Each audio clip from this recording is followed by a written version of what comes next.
Look at that size difference right there. That's huge. The 3/8 clevis compared to, I'm not sure what size, a fucking ungodly sized clevis. But I just painted those because they're all rusty and it's kind of time to paint them anyway. But yeah, the U-bolt straps, they sell them in a kit at a local place by my house for about 60 bucks, and then I think it's another $12 for a second set of U-bolt straps just for spares.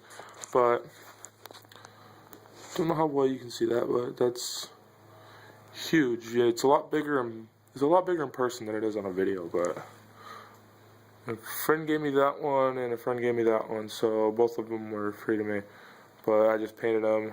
I used actually it's a 1/2-inch clevis, I think, but it's some really old thing that his dad gave him, I guess. And this one's a 3/8 clevis, so just a standard sized one, I guess you could say. And that one's just huge. I don't know really what the maximum capacity that would be, but it'd be some ungodly number probably. But anyways, I will post this video up on YouTube for all you guys to see, comment, and all that stuff with, and I'll keep you posted on that thing and how it goes and basically everything that I'm doing to it. And oh, I didn't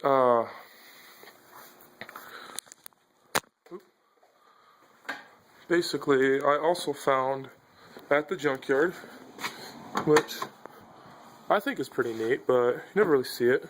I just kind of like little odd things like this. I found 4 of these factory fog light covers that say Jeep on them, and they're raised letters, and I basically had some white touch-up paint for a car that I don't have anymore.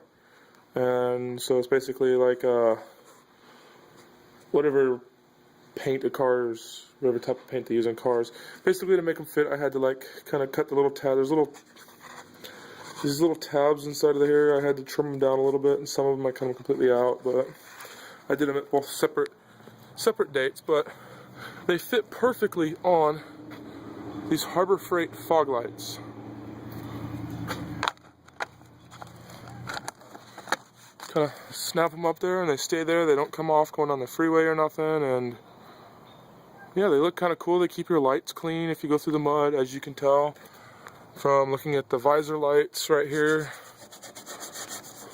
From looking at the visor lights and compared to the actual fog lights themselves. That's all nice and clean and shiny, and that's all dirty because I took these off.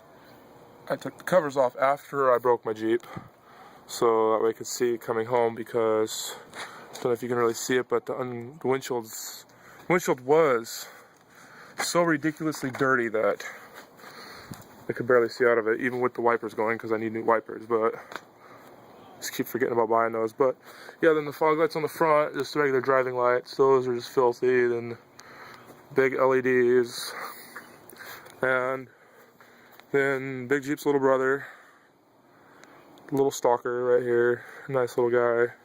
He's kind of cool. He's got some odd things. I put visors on it, but I bought ones for $97 without wing windows, so I can't use my wing windows, but it doesn't really bug me much. He's got the spare tire carrier. Bought a little cover for it. Chrome bumpers, skid plates, 373s, automatic, the works, power everything. And then my sister's Cherokee, 96, high output, Cherokee Classic. Basically, that thing's got every bell and whistle in it that your Jeep probably had. But yeah, this little guy, I really like him. It's just, I replaced this door button. It's a little glitchy because the other one didn't work at all. There we go. Yeah, I really like this guy. It's got all the interior lighting, all that. Just has the droopy headliner, which I don't really care about because doesn't really bug me. But yeah, he's in really good shape. He's got what, 140,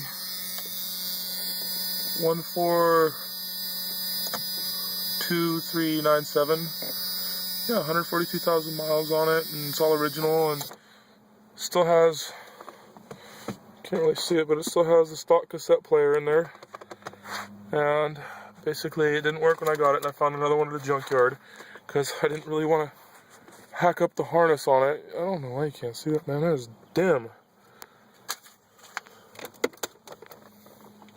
No, I've got a flashlight, but I have a lighter to make light over here. So yeah, basically the stock cassette deck, it works and everything, plays tapes, plays radio, does basically everything I want it to, power everything, and yeah, all that crap. I'll do like a complete review type video on this guy some other time, but I just did a huge tune-up on it, plugs, wires, the works.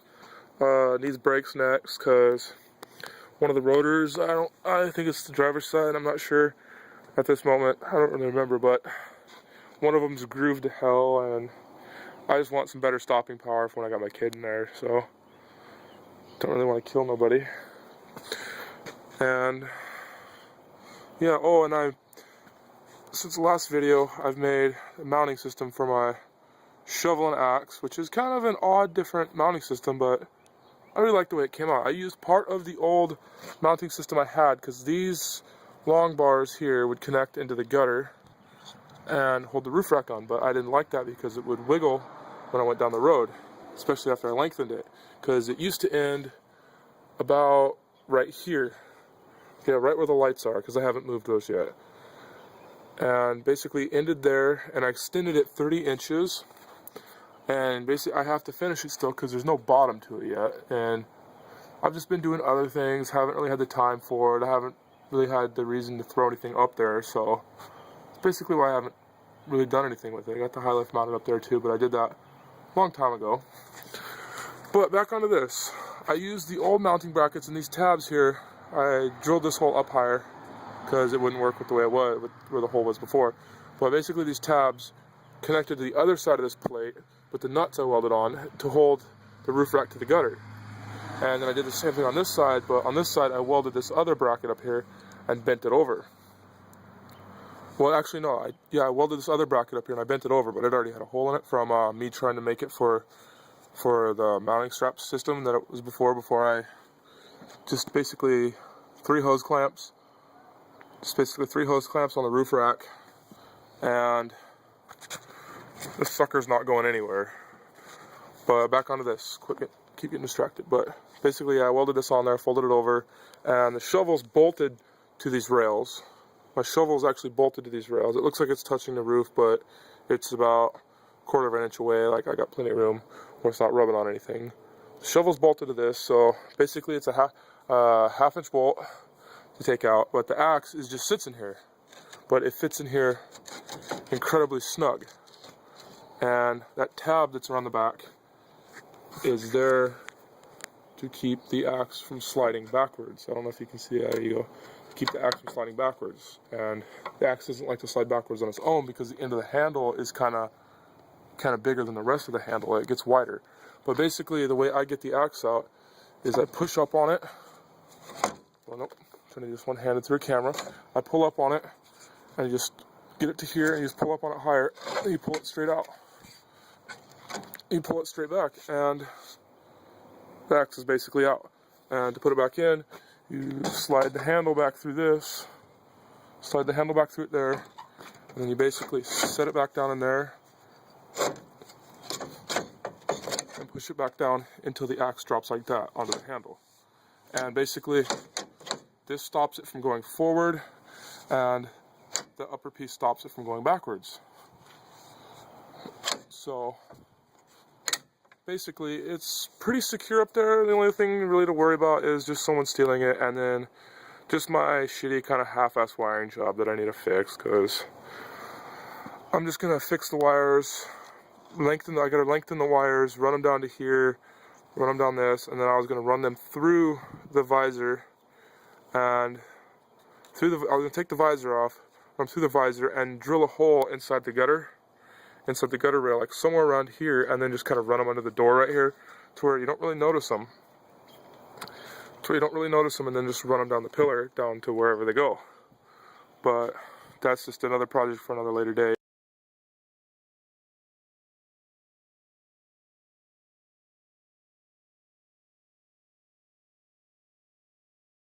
On there just for temporary. I lost 2 of them on bushes. I just need to either put some butt connectors on there or some black tape just to hold it. It's kind of ghetto, but shit, it's not going anywhere right now, and I'm not concerned about the wires. But also, this is how I did my fender flares. Another quick part of this. This is basically $20 plastic garden edging from Home Depot with some self-tapping sheet metal screws after I cut the fenders and rolled them up. And I just screwed it into the little pieces that I cut. Because basically when you cut it, you cut little, if you don't know this already, you cut little notches about 1 inch apart all the way down, and then you just kind of fold it up onto that. And then this lip is already part of the body line. So basically on the back, it's easier on the back because it goes up against something solid, whereas on the front, it's just a thin piece of sheet metal, and you got to fold those tabs about halfway back down to where you can get the self-tapping screws through them. And it's just kind of a pain in the ass in the front, but I mean, for not getting pulled over and for having like literally $6 a fender flare, I'm not really concerned about them getting ripped off. If they get ripped off, I'll get another 20 feet of this stuff and some more self-tapping screws and just put it back on. I'm not really that worried about it, but I also wanted to trim because this 33, it ate the shit out of the body right here. It had this, from where it was before, the body's probably stuck out about to here, and the tire just completely creased it in on the other side, on the passenger side. But yeah, it pretty much made a pretty good sized mess out of the body on the other side. But I got it all beat back out. You can't even tell it happened, but yeah. And also, if anybody knows, can you tell me what kind of rear bumper this is? Because I found it at a junkyard. It goes like this. I think it's for like a 96, 97 or newer, where they have the bigger fender flares that go down on the back. But it goes like this, then it's most of the lines